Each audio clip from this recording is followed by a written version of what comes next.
এই মাত্র ব্রহ্মপুত্র নদী পার হয়ে এক পার থেকে আরেক পারে চলে যাচ্ছি। এই যে দেখো,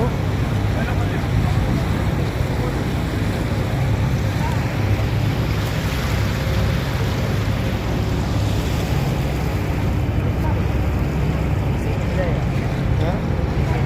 मैं मोबाइल तो गिर जाएगा, इसलिए तो पकड़ा हूँ उसको टाइट से। দেখো, এক বন্ধু বলছে আমার মোবাইলটা নাকি জলে চলে যাবে নদীর গভীরে। তো আমি বললাম যে না, ভালোভাবে ধরেছি, ওটাকে যাবে না, যাওয়ার কোনো চান্স নেই। এই যে দেখো বন্ধুরা, কীভাবে পার হচ্ছে নদী। খুবই মজার একটা জায়গা, দেখতে পাচ্ছেন।